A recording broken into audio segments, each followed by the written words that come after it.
उदयनिधि के ऐसे बयान से क्या लग रहा है, सनातन धर्म पर कोई आँच है या सनातन धर्म खत्म? सनातन धर्म न आदि है न अंत है, सनातन धर्म ही सत्य है। आज हम लोग देखने वाले हैं उदयनिधि को, जो कि तमिलनाडु का है और वह भी काफी ज्यादा सोशल मीडिया में चर्चे का विषय है, इसलिए कि उन्होंने सनातन धर्म के खिलाफ काफी ज्यादा बयान किए हैं और उन्होंने भाषण में ये कहा है कि सनातन धर्म डेंगू और मलेरिया की तरह है। और इस बात को लेकर सनातन धर्म के मानने वालों ने काफ़ी ज़्यादा इन पर एक्शन लिया है और काफ़ी ज़्यादा विरोध कर रहे हैं। तो गाइस आज हम लोग यही देखने वाले हैं, तो शुरू करते हैं फिर आज का वीडियो। इसने बोला स्टालिन के बेटे ने, ये उन सभी हिंदुओं के मुंह पे तमाचा है जो बीजेपी से नफरत दिखाकर इसको चूज किया लोग कि हमारे स्टेट के लिए कुछ करेगा। दो कौड़ी के नेता की कोई औकात तो है नहीं, ये फालतू की बातें यहाँ पर कर रहा है। दो कौड़ी कह रहे मुख्यमंत्री का बेटा, मुख्यमंत्री का बेटा मेरे सामने तो जूते से मारता उसे मैं। पापी ये हमारे रामचरितमानस ग्रंथ के बारे में बोल रहा है, शर्म नहीं आता? इसको डूबते हुए मर जाना चाहिए। के स्टालिन जी के सुपुत्र कुछ तो पढ़ लेते सनातन संस्कृति के बारे में। हमारी गीता में लिखा हुआ है, चातुर्वर्णम मया श्रेष्ठम गुण कर्म विभागिशा। तुम जब जितना उछलोगे ना, तुम्हारा फन कुचलने में हिंदू टाइम नहीं लेगा। और इन पे अरेस्ट वारंट निकले, अरेस्ट हो, और वहाँ के पब्लिक के लिए ये मैसेज होगा कि थोड़ा तो शर्म करो। आप किनको बैठा रहे हो जो आप ही के धर्म और देवी देवताओं का मजाक कर रहे हैं? उसको सबक सारे हिंदुओं को सिखाना पड़ेगा, बताना पड़ेगा 2024 में। और करंटली सीधा बाहर निकलिए और उसके खिलाफ नारेबाजी कीजिए। क्या बोलेंगे? उदयनिधि ने कहा कि सनातन तो डेंगू मलेरिया जैसा है। देखिए ऐसे क्या नाम है उनका, उदयनिधि। उदयनिधि नाम कहाँ से लिया उसने? सनातन से नाम लिया है, ठीक है। उसके बाद तलवार के डर से और कुछ चंद पैसों के डर से तूने अपना धर्म बदल लिया। और तू आज हमारे बारे सनातन के बारे में कह रहा है कि तू उसे नष्ट कर देगा। सनातन कभी नष्ट हो ही नहीं सकता।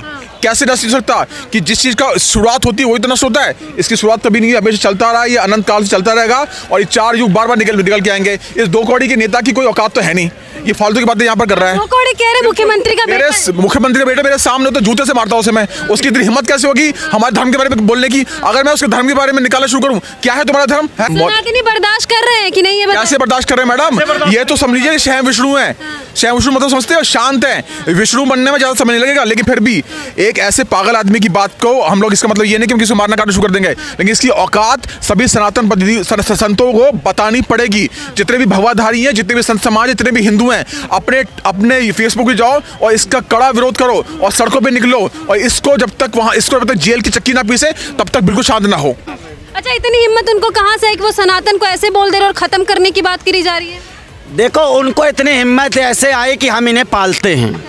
आप कैसे पालते? हम पालते। सनातन धर्म ने सबको शरण दी हिंदुस्तान में रहने के लिए। सनातन धर्म ऐसा धर्म है जिसने सबको यहाँ पे रहने का हक दिया, सबको अपना समझा। लेकिन वही होते हैं जो बिच्छू, वही नेवले हैं। हमने जिसे दूध पिलाया आज वो डंक रहे हैं। ये तो वही हुए हैं, हम खाते हमारा है और भोगते हैं अपने बाप के लिए, पाकिस्तान के लिए। जब से ये बयान आया लगातार कहीं ना कहीं महागठबंधन में स्टालिन शामिल रहते ही हैं, तो क्या महागठबंधन सनातन को खत्म करने की बात कर रही है या फिर तैयारी कर रही है? जी, ये पूरे जो घमंडिया गठबंधन वाले हैं, ये सारे की सोच एक जैसी है। आज इनकी मानसिकता नहीं, कई बार आ चुकी है सामने और हिंदुस्तान की जनता देख रही है। वो जानती है कि इनका मुख्य मकसद क्या है घमंडिया का। इनका मुख्य मकसद है सनातन धर्म को, ये चाहते हैं कि सनातन धर्म को समाप्त कर दे और यहाँ पे अपना एजेंडा इस्लामिक राष्ट्र बनाए। इनको कहना चाहता हूँ, बेटो सुन लो, बाप बाप होता है।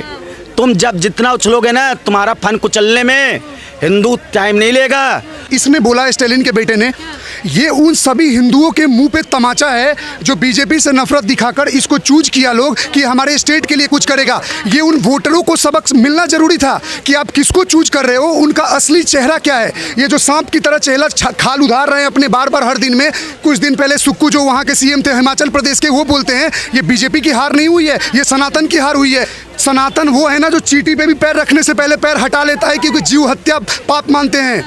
और आप बात करते हो, ये वहाँ के वोटर्स हैं ना, अगली बार इनको सबक देंगे। जिन नागों को हमने दूध पिलाया, इनका असली चेहरा क्या है, और आपको अगले इलेक्शन में इसका रिजल्ट मिलेगा। आने वाले टाइम में मिट जाएंगे अपने अपने स्टेटों से। और बीजेपी को हम इसलिए वोट देते हैं क्योंकि बीजेपी सनातन की बात करता है। ऐसे मुख्यमंत्री को फिर ये महागठबंधन की पार्टी शामिल कैसे कर? मैं बता रहा हूँ मैडम, देखो ये सारा का सारा कूड़ा एक जगह इकट्ठा हो चुका है, अब सड़ रहा है, उसमें से बदबू आ रही है। ये बदबू जो आ रही है, जो ये बयानबाजी जो कर रहे हैं, ये वो बदबू का उसका असर है। स्टालिन के बेटे के बयान से कुछ फर्क पड़ेगा कि नहीं? मैडम फर्क बिल्कुल फर्क पड़ना चाहिए। इसकी औकात इसे बतानी पड़ेगी। अगर ये आज ये दोमुआ सांप है, इसको नाग भी मत बोलो, नाग शिवजी से रूप है, ये दोमुआ सांप है, इसको तो पैरों से कुचलना बहुत जरूरी है। कालिया नाग जरूर बोल सकते हैं जिसको कृष्ण जी ने मर्दन किया था। उदयनिधि के ऐसे बयान से क्या लग रहा है, सनातन धर्म पर कोई आँच आएगी या सनातन धर्म खत्म? सनातन धर्म न आदि है न अंत है, सनातन धर्म ही सत्य है। ये पापी ये हमारे रामचरितमानस ग्रंथ के बारे में बोल रहा है, शर्म नहीं आता? इसको डूबते हुए मर जाना चाहिए।